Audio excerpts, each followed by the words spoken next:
चलो अभी हम लोग देखते हैं आज के क्लास में कि एप्लीकेशन ऑफ डिटर्मिनेंट का हम कहाँ यूज़ करते हैं, कैसे यूज़ करते हैं, क्या इसका एप्लीकेशन है, उसको देखते हैं।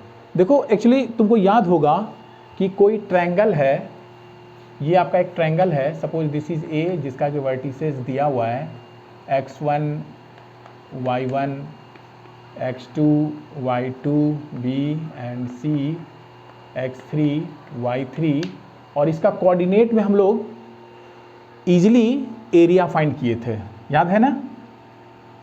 Area of triangle A B C when vertices are given, तो इसको हम लोग निकाल लिए थे, है ना। वो क्या है कि तुम्हारे पास एक बताए थे, सर्कल ले लो, इस तरह से इसके कोऑर्डिनेट को लिख दो x1 x2 y1 y2 y3 x3 y3। ये एक साइकिल है ताकि रिजल्ट को हम इजीली लिख पाएँ। तो इससे जो हम लोग लिखे थे area of triangle A B C, तो ये तुम्हारा हाफ, और एक्चुअली चूँकि होता क्या है कि एरिया हमारा ऑलवेज पॉजिटिव होता है, तो हम इसका एब्सोल्यूट वैल्यू ही लेते हैं। तो यहाँ हम मॉड ले लिए, और चलो साइकिल ऐसा है कि अगर हम x1 लेते हैं तो x1 लेते हैं तो बच जा रहा है आपका y2 माइनस y3।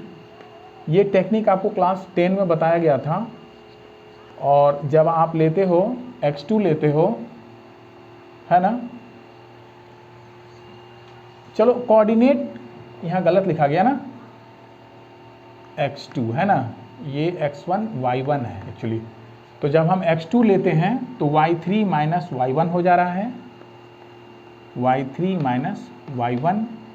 और जब हम x3 लेते हैं तो ये आपका ऑर्डर जा रहा है साइक्लिक, मतलब इस ऑर्डर में हम घूम रहे हैं, तो y1 माइनस y2 हो जा रहा है।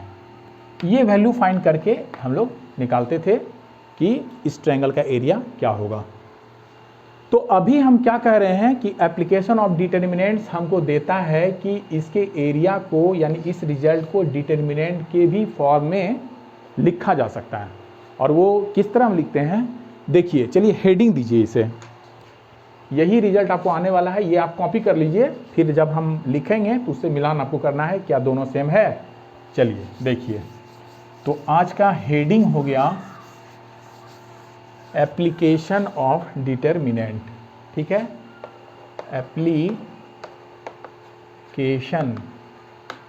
एप्लीकेशन ऑफ डिटर्मिनेंट्स, ठीक है।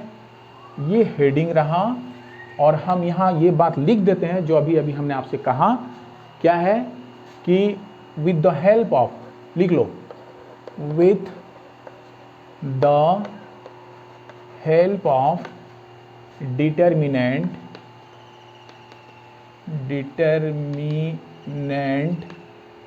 we can easily find the area of a triangle whose vertices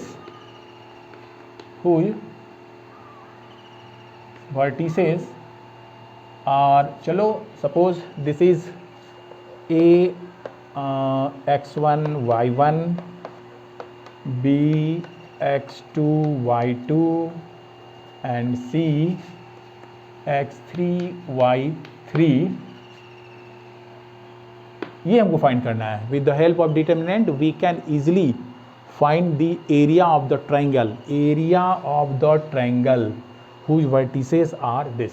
और सुनो, ये कैसे फाइंड करोगे, एंड इन डिटर्मिनेंट फॉर्म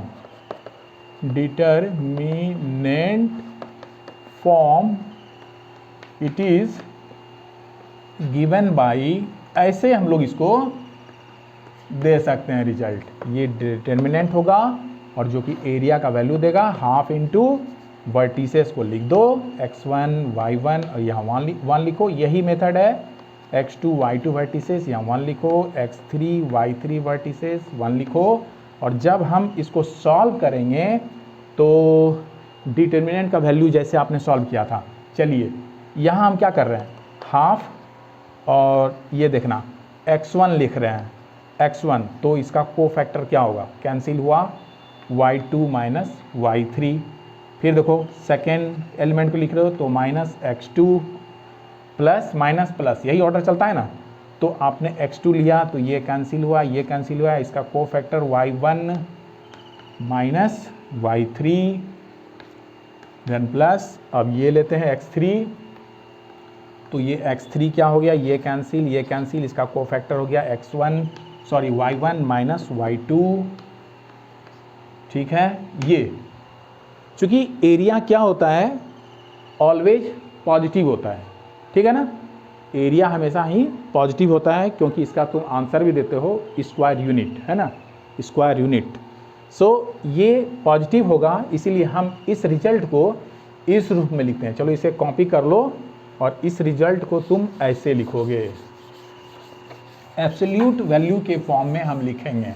यानी हमारा एरिया ऑफ ट्रायंगल अगर पूछे और उसका वर्टिसेस अगर गिवन है तो हम डायरेक्टली ये फार्मूला लिख देंगे और इसको सॉल्व इस रूप में कर देंगे और ये हमारा होगा, एब्सोल्यूट वैल्यू ले लेना, x1 y2 माइनस y3। चलो यहाँ प्लस कर लेते हैं इसको, क्योंकि मेरा ऑर्डर वो साइक्लिक ऑर्डर में आ जाए जो आपने पिछला रिजल्ट लिखा था अभी। तो क्या हो जाएगा, x2 ये प्लस ले लेते हैं तो क्या होगा, ये टर्म उलट जाएगा, तो ये हो गया y3 माइनस y1 हो गया, y3 माइनस y1 क्योंकि माइनस को हमने कॉमन ले लिया, तो ये बच गया प्लस x3 और ये y1 माइनस y2 और ये हो गया रिजल्ट। और इसको फाइंड कर लो, यही तुम्हारा एरिया हो गया। तो इस तरह से हम लोग एरिया निकाल देंगे, ये एब्सोल्यूट वैल्यू आपका एरिया ही देगा। डिटर्मिनेंट से हम इस तरह से किसी भी ट्रायंगल का एरिया निकाल सकते हैं। और अभी एक नोट आप कीजिएगा, कॉन्सेप्ट एकदम 10th वाला ही है यहाँ भी, कि लिख दो द थ्री पॉइंट्स। चलो इस पॉइंट का भी नाम हम वही देते हैं, a x1 y1 b x2 y2 and c x3 y3 are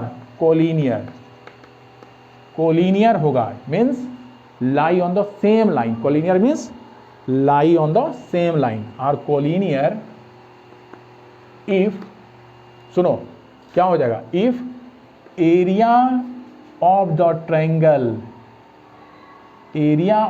triangle form by these points means taken as vertices A B C is equal to 0। अगर ये कंडीशन होता है तो हमारा गिवन पॉइंट कोलिनियर होगा। और इस चीज़ को तुम डायरेक्टली अगर फाइंड करना चाहोगे तो तुम ये रिजल्ट को लिख दो, चूंकि हाफ से 0 का मल्टीप्लाई करोगे तो वो 0 ही हो जाएगा, तो केवल ये टर्म लिख दो कि x1 into y2 minus y3 plus x2 into y3 minus y1 plus x3 into y1 minus y2 is equal to 0। ये अगर आ जाता है तो गिवन 3 पॉइंट्स आर कोलिनियर, ये हम शो कर सकते हैं। चलिए यही था इसका बेसिक एग्जांपल, मतलब ये एप्लीकेशन कि किस तरह से हम एरिया निकालते हैं with the help of determinant. चलो इसे समझने के लिए एक एग्जांपल लेते हैं, इसे कॉपी करते जाना और अगर नहीं लिख पाया तो वीडियो को पॉज करो, फिर कॉपी करो, बार बार तुमको वीडियो देखना पड़ेगा ताकि कॉन्सेप्ट इजी तुम्हारा हो जाए, ठीक से समझ पाओ, क्लियर हो पाए। चलो एक एग्जांपल लेते हैं। क्वेश्चन है कि find the area of a triangle whose vertices are a minus 2 minus 3 b 3 2 and C -1 -8, ठीक है, ये हमें फाइंड करना है। तो देखो अभी हम तुमको बताए एक फार्मूला कि डिटर्मिनेंट के फॉर्म में कैसे एरिया को लिख सकते हैं। अगर वर्टिसेस गिवन है तो डायरेक्ट हम वो रिजल्ट अगर यूज़ कर दें तो मेरा रिजल्ट होगा एरिया ऑफ ट्रायंगल ABC बराबर हाफ ऑफ डिटर्मिनेंट, चलो यहाँ से लिखना -2 -3 देन 1, क्योंकि x1 y1 1, x2 की जब 3 2 1, x2 y2 1, देखो वर्टिसेस को ये लिख रहे हैं ऑर्डर में -1 -8 1, ये 1 सब में होगा, ठीक है, 1 1 1 ये आपके फार्मूला में ही आ गया। और अब जब हम इसको एक्सपेंड करेंगे तो आ जाएगा, अदरवाइज प्रॉपर्टी यूज़ करो। चलो हम यहाँ प्रॉपर्टी लगाते हैं, R3 को फिक्स करते हैं और R1 से R3 को घटा देते हैं, उसी तरह R2 में से R3 को घटा देते हैं। देखो क्या आ रहा है रिजल्ट 1/2 ऑफ, सुनो इसमें से ये घट रहा है तो 2 में से ये जाएगा माइनस माइनस +1 दैट इज -1, 3 में से -8 जा रहा है यानी +8 दैट इज 5, 1 में से 1 गया दिस इज 0। अब 2 में से भी ये घटा रहे हो R2 में से, तो 3 -1 मीन्स 4 प्लस, अब देखना 2 में से ये घटा रहे हो -8 दैट इज 10, 1 में से 1 गया 0 और ये रहा -8 1, यहाँ हमने चेंज नहीं किया है। तो अब हम 1 का कोफैक्टर लेते हैं, ये टर्म कैंसिल हो जाएगा, ठीक है, और आपका रिजल्ट होगा हाफ ऑफ 1 आपने लिया, इसका कोफैक्टर हो गया -1 5 4 10 और ये रहा हाफ इंटू, देखो -10 और -20 जो कि दिया हाफ ऑफ -30 और रिजल्ट आपका -15 आया। चूँकि एरिया पॉजिटिव होता है so area of triangle ABC बराबर पॉजिटिव वैल्यू यानी -15, एब्सोल्यूट वैल्यू 15 स्क्वायर यूनिट। तुम इस तरह से इसके एरिया को निकालोगे, फाइंड करोगे, ठीक है। तो यही तरीका है, ऐसे ही हम लोग इसके एरिया को निकालते हैं। चलिए और भी क्वेश्चंस को देखते हैं, इसे कॉपी कीजिए। नेक्स्ट क्वेश्चन है, कहीं कोई डाउट हो तो तुम कमेंट सेक्शन में लिखो, I will try to give your answer and practice all the questions from your NCERT and R.S. Agrawal and whatever you have the books. And the second question is आपको दिखाना है so that the points A, ये given coordinate है इसका A B plus C, then B, the points are B C plus A and C, ये रहा आपका C A plus B are collinear. देखो यहाँ तुम्हारा आ गया कॉन्सेप्ट जो तुम्हें नोट्स में मिला था अभी अभी। देखो ये सॉल्यूशन इसका क्या होगा, ये 3 पॉइंट कोलिनियर है, ठीक है, ये आपको दिखाना है। सुनो, ये गिवन पॉइंट कोलिनियर होगा अगर इसका एरिया हमें 0 मिल जाता है। तो सबसे पहले इसके एरिया को इन टर्म ऑफ डिटर्मिनेंट लिखते हैं, फिर उसको सॉल्व करके देखते हैं क्या रिजल्ट देता है।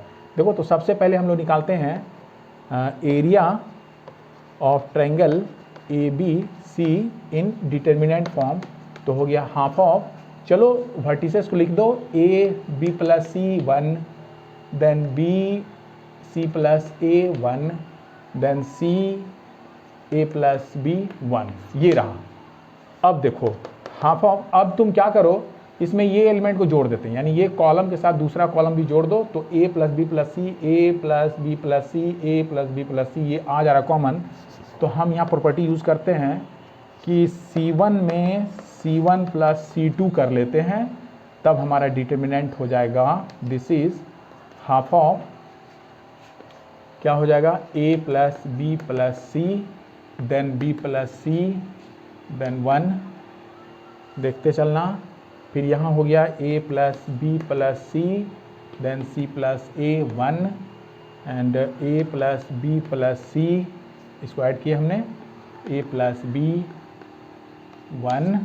अब देखो यहाँ पर हाफ ऑफ, यहाँ तुम्हारा a plus B plus c common हो गया है ना, a plus B plus c ये तीनों ही रो में है, तो इसको हम कॉमन ले लिए, बच क्या गया, यहाँ 1, यहाँ 1, यहाँ भी 1, ये रहा b plus c, c plus a और a प्लस b, और ये 1 1 1। अब देखो नोट करो कि ये दो कॉलम जो है आइडेंटिकल है, और अगर आइडेंटिकल होता है एलिमेंट किसी भी दो रो या दो कॉलम्स में, तो क्या होता है, वो वैल्यू 0 हो जाता है डिटर्मिनेंट का। तो half of a plus B plus c into 0 हो गया, और ये रिजल्ट हमारा 0 आ गया। इसका मतलब area of the triangle form by these point is 0, so the given point lie on the same line, hence they are collinear. यहाँ लिख दो कि हेंस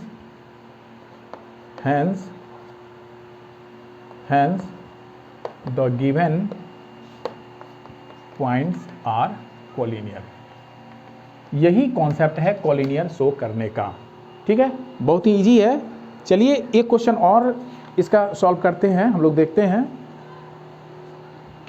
किस तरह से इस पर छोटा सा प्रूफ है, करके देख लेते हैं कैसे होता है। चलिए इसे कॉपी कीजिए, और आगे का क्वेश्चन है तुम्हारा